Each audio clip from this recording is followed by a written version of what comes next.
ماشاء اللہ لا حول ولا قوة الا باللہ العلی العظیم۔ اعوذ باللہ من الشیطان الرجیم، بسم اللہ الرحمن الرحیم۔ الحمد للہ رب العالمین، ثم الصلاة والسلام على اشرف الانبیاء والمرسلین وعلى آلہ الطیبین الطاہرین المعصومین، اما بعد فقد قال اللہ عز وجل فی کتابہ المجید، بسم اللہ الرحمن الرحیم۔ وما خلقت الجن والانس الا لیعبدون۔ وقال الامام الصادق علیہ السلام، لیس العبادۃ ہی السجود والرکوع، انما ہی طاعات الرجال،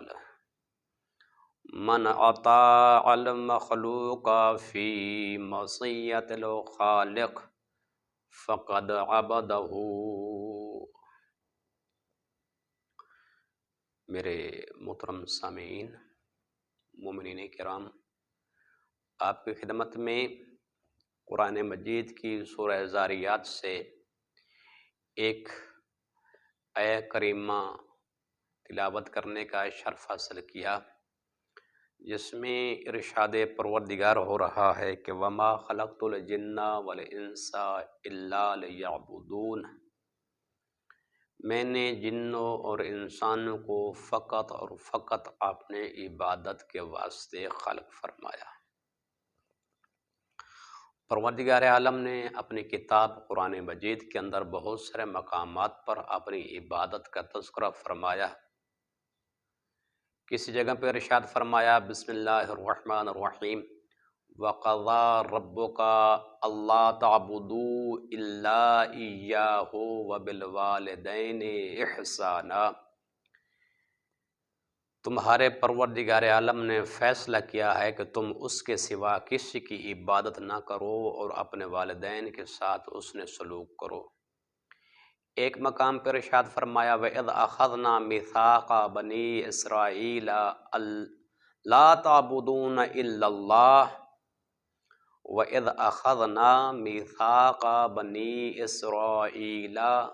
لَا تَعْبُدُونَ إِلَّا اللَّهَ، ہم نے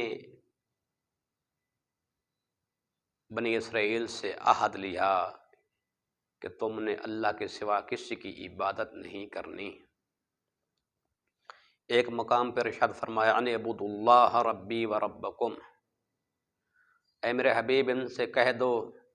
کہ تم میرے رب کی اور اپنے رب کی عبادت کرو۔ اور ایک مقام پر ارشاد فرمایا علم احد الیکم یا بنی آدم، اے اولاد آدم کیا میرا آپ سے وعدہ اور تعہد نہیں تھا کہ اللہ تعبدو شیطان انہ لکم عدو مبین،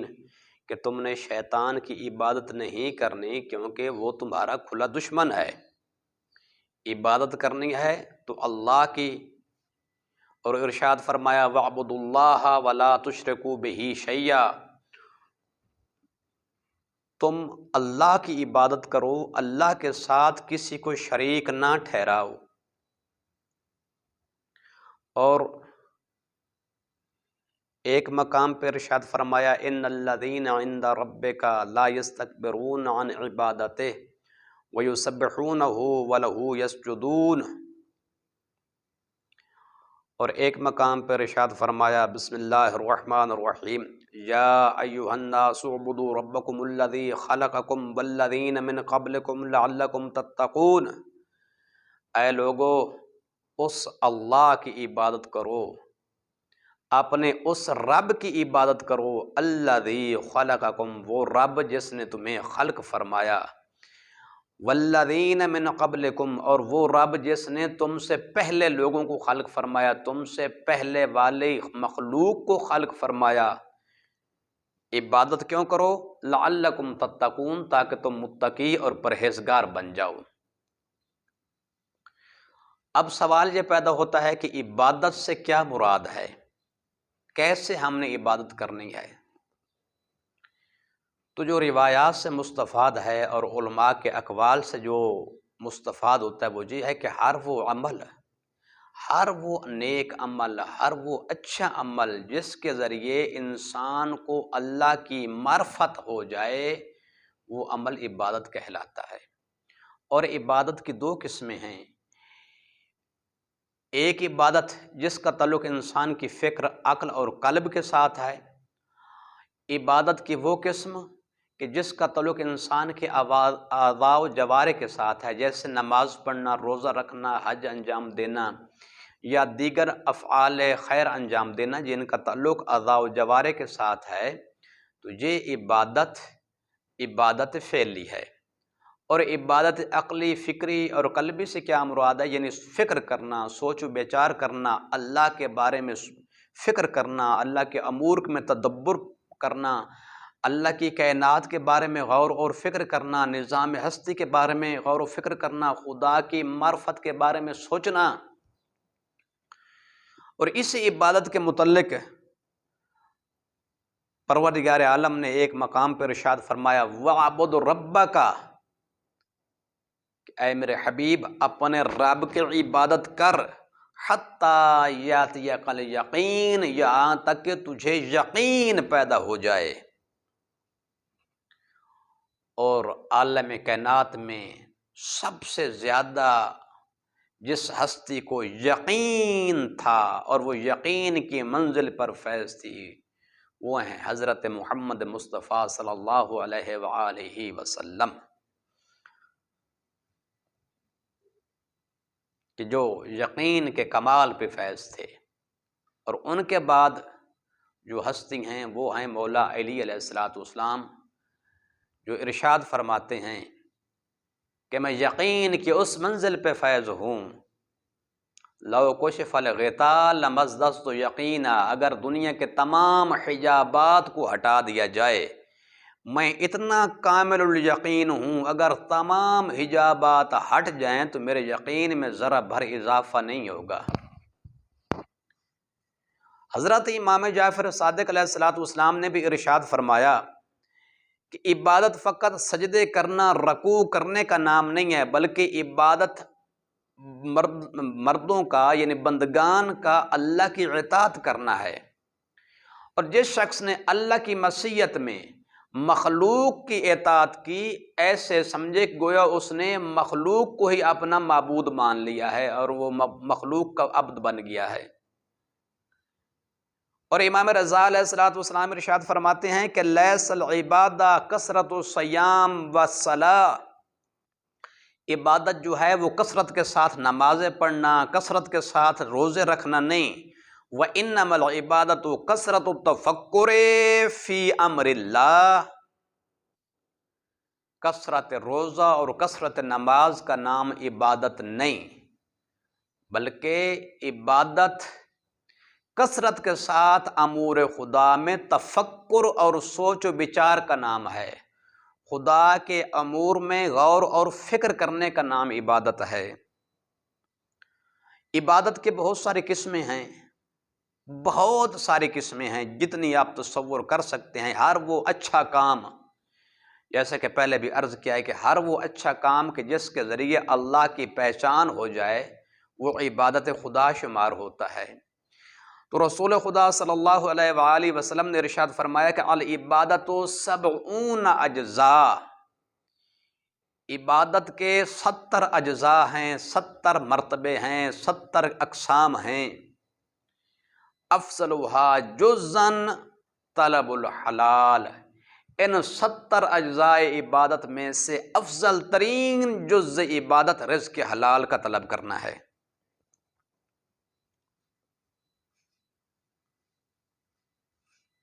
اور جیسا کہ پہلے بھی عرض کیا، رسول خدا صلی اللہ علیہ وآلہ وسلم نے ارشاد فرمایا افضل الناس من عشق العبادہ، لوگوں میں سے افضل ترین انسان وہ ہے کہ جس کو عبادت کے ساتھ عشق پیدا ہو جائے، فعانہ کہا، اور عبادت کو اپنے سینے سے اور اپنے گلے سے لگائے، وَأَحَبَّهَا وَبَشَرَهَا بِجَسَدِهِ، اور اپنے پورے وجود سے عبادت کو انجام دے، عبادت کے ساتھ محبت رکھے، وَتَفَرَّغَ لَهَا، اور اپنے آپ کو عبادت کے لیے وقف کر دے، فَهُوَ لَا يُبَالِي عَلَى مَا أَصْبَحَ عَلَى مِنَ الدُّنْيَا عَلَى عُسْرٍ أَمْ عَلَى يُسْرٍ، تو کوئی فرق نہیں ہے کہ دنیا میں اس کی زندگی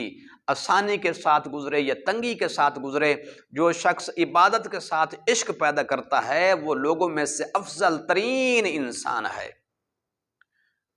اور بعد از پیغمبر جس شخصیت کو اللہ کی عبادت کے ساتھ سب سے زیادہ محبت تھی، سب سے زیادہ عشق تھا، جب سب سے زیادہ انس تھا، وہ ہیں حضرت علی علیہ السلام، اور علی علیہ السلام کی ذات اقدس ہے۔ وہ علی کہ جو ارشاد فرماتے ہیں کہ یہ جو دنیا میں عبادت کرنے والے لوگ ہیں نا، ان کی 3 قسمیں ہیں۔ پہلی قسم، ان قوما عبدوا اللہ رغبتا فتلک عبادت التجار، لوگوں کا ایک ایسا گروہ ہے کہ جو اللہ کی عبادت کرتا ہے کسی لالچ میں آ کر، ثواب کے لالچ میں آ کے عبادت کرتا ہے، رغبت میں آ کے عبادت کرتا ہے تاکہ اس کے ریب میں زیادہ سے زیادہ جو ہے وہ اضافہ ہوتا جائے۔ یہ تاجروں جیسی عبادت ہے، جیسے کہ تاجر جو ہیں وہ اپنا سرمایہ لگاتے ہیں اس لیے تاکہ ان کے منافع میں زیادہ سے زیادہ اضافہ ہو، اسی طرح وہ عبادت گزار کے جو چاہتے ہیں کہ ہم کثرت کے ساتھ عبادت کریں تاکہ ہمارے ثواب میں زیادہ سے زیادہ اضافہ ہو، یہ تاجروں جیسی عبادت ہے۔ اور پھر ارشاد فرمایا کہ لوگوں کا گروہ، ایک ایسا گروہ بھی ہے، اِنَّا قَوْمًا عَبَدُوا اللَّهَ رَهْبَةً فَتِلْكَ عِبَادَةُ الْعَبِيدِ، لوگوں کا ایک گروہ ایسا بھی ہے کہ جو خوف میں آ کے عبادت کرتے ہیں، تو یہ غلاموں جیسی عبادت ہے کہ جو اللہ کے خوف سے، اللہ کے ڈر سے، اللہ کی جہنم کے ڈر سے عبادت کرتے ہیں، تو یہ غلاموں جیسی عبادت ہے۔ ہاں، وَإِنَّ قَوْمًا عَبَدُوا اللَّهَ ان قوما عبدوا اللہ شکرا فتلک عبادت الاحرار، اور لوگوں کا ایک گروہ ایسا ہے کہ جو اللہ کے شکر کے طور پہ اللہ کی عبادت انجام دیتے ہیں، یہ آزاد بندوں جیسی عبادت ہے۔ اور پھر ارشاد فرماتے تھے الہی ما عبدتک خوفا من عقابک، اے پروردگار عالم میں علی تیری عبادت تیرے جہنم کے خوف سے نہیں کرتا، ولا رغبتاً فی ثوابک، اور تیرے ثواب کے حصول کے لالچ میں تیری عبادت نہیں کرتا، ولیکن وجدتک اہلا لہا، اے پروردگار عالم میں نے تجھے ایک ایسی ذات پایا ہے کہ جو لے کے عبادت ہے۔ اور پھر اپنے مناجات میں خوبصورت جملہ ارشاد فرمایا کرتے تھے، فرماتے تھے الہی کفا بعزن ان اکون لک عبدا، اے پروردگار اعلیٰ میری عزت کے لیے یہ کافی ہے، میرے شرف کے لیے یہ کافی ہے کہ میں تیرا بندہ ہوں، وَكَفَى بِي فَخْرًا أَن تَكُونَ لِي رَبًّا، اور میرے لیے یہ فخر و مباحات کا مقام ہے کہ تجھ جیسی ذات میرا رب ہے۔ پھر فرماتے تھے الہی انت کما احب، اے پروردگار اعلیٰ میں نے تجھے ایسا رب پایا ہے جیسا میں چاہتا تھا، فَاجْعَلْنِي كَمَا تُحِبُّ، اور مجھے بھی ایسا عبد بنا دے اے اللہ جیسا تو چاہتا ہے۔ مولا امیر علیہ السلام کی عبادت، جیسا کہ میں نے پہلے عرض کیا ہے کہ بعد از پیغمبر اسلام صلی اللہ علیہ وآلہ وسلم اگر کائنات میں کوئی عابد ترین شخصیت ہیں وہ مولا امیر علیہ السلام کی ذات اقدس ہے۔ ایک شخص مولا امیر علیہ السلام کی خدمت میں حاضر ہوتا ہے، عرض کرتا ہے کہ یا علی تم جس خدا کی عبادت کرتے ہو کبھی اس خدا کو دیکھا ہے؟ تو ارشاد فرمایا جس خدا کو میں دیکھتا ہی نہیں اس کی میں عبادت نہیں کرتا۔ جس خدا کو میں نے دیکھا نہ ہو اس کی عبادت نہیں کرتا۔ پوچھا وہ کیسے؟ ارشاد فرمایا میں خدا کو ظاہری آنکھوں سے نہیں دیکھتا بلکہ میں خدا کو دل کی آنکھ سے دیکھتا ہوں، اور ایمان کی حقیقت سے میں اپنے رب کا مشاہدہ کرتا ہوں۔ اور مولا امیر علیہ الصلوۃ والسلام کی سیرت میں ہے کہ جب بھی نماز کا وقت ہوتا تھا اور مصلی عبادت پہ حضرت تشریف لاتے تھے،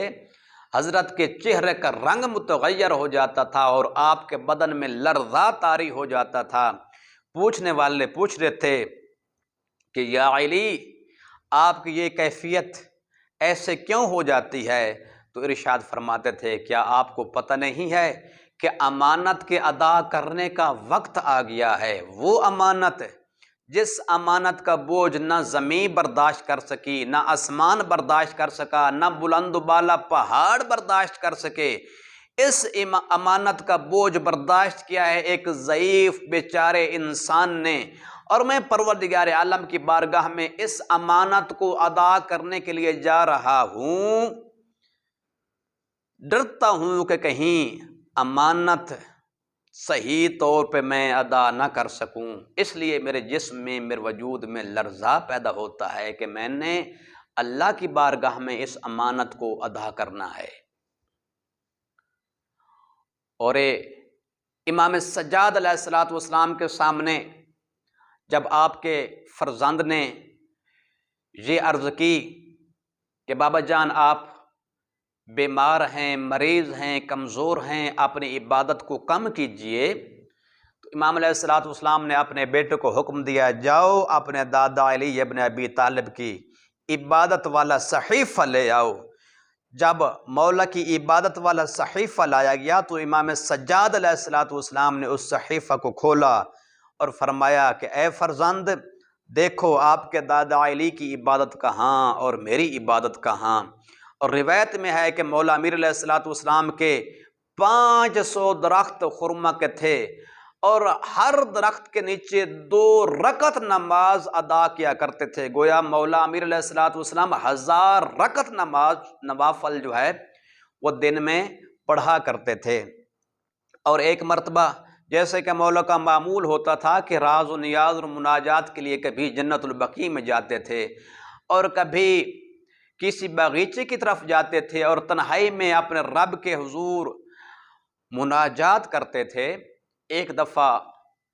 ایک باغیچے کے اندر، باغ کے اندر مولا امیر علیہ الصلوۃ والسلام مناجات کر رہے تھے، اور ابو دردہ جو کہ صحابی رسول تھا وہ مولا کی آواز سن رہا تھا اور مناجات کو سن رہا تھا۔ اس کے بعد مولا نے نماز نوافلہ پڑھنا شروع کی، اور نماز نوافلہ کے بعد مولا سجدے میں چلے گئے اور سجدے میں کافی دیر تک گریہ کرتے رہے اور مناجات کرتے رہے، یہاں تک کہ مناجات کرتے کرتے حضرت بے ہوش ہو گئے۔ ابو دردہ کہتا ہے کہ جب میں نے علی کی یہ کیفیت دیکھی تو میں علی کے پاس آیا تو ایسے لگ رہا تھا کہ جیسے علی کا جسم ایک خشک لکڑی کی مانند ہے اور اس میں جان باقی نہیں ہے۔ ابو دردہ روتا ہوا در زہرا سلام اللہ علیہا پہ آیا، دق الباب کیا، پوچھا گیا آنے والا کون؟ کہا صحابی رسول ابو دردہ ہوں۔ رات کے اس پہر کس لیے آئے ہو؟ کہا مخدومہ بی بی، میں نے علی کو فلاں مقام پہ اس حال میں دیکھا ہے، مجھے لگتا ہے کہ علی کی روح پرواز کر گئی ہے۔ تو بی بی نے ارشاد فرمایا اے میرے بابا کے صحابی، علی کی ہر رات یہی کیفیت ہوتی ہے، خوف خدا میں وہ گریہ اتنا کرتے ہیں، خوف خدا میں اتنا روتے ہیں کہ یہ ان کی کیفیت ہو جاتی ہے۔ اور مولا امیر علیہ الصلوۃ والسلام کا زہد و تقوی عبادت مشہور ہے۔ امام علیہ الصلوۃ والسلام نے ساری زندگی اطاعت خدا اور اطاعت رسول میں گزاری، اور امام علیہ الصلوۃ والسلام ارشاد فرماتے ہیں کہ میں اس وقت بھی رسول خدا صلی اللہ علیہ وآلہ وسلم کے ساتھ مل کے عبادت کرتا تھا جب اسلام فقط اور فقط رسول خدا کی 4 دیواری کے اندر منحصر تھا۔ ایک حضرت رسول خدا ہوتے تھے، ایک خدیجہ ہوتی تھی، اور تیسرا میں ہوتا تھا جو رسول خدا کے پیچھے نماز پڑھا کرتا تھا۔ اور مولا امیر علیہ السلام صدر اسلام سے لے کر اپنی شہادت تک اپنی پوری زندگی عبادت خدا اور اطاعت خدا میں گزار دی ہے۔ دعا ہے کہ پروردگار عالم ہمیں بھی مولا امیر علیہ السلام کی سیرت پر عمل کرنے کی توفیق عطا فرمائے۔ والسلام علیکم ورحمۃ اللہ وبرکاتہ۔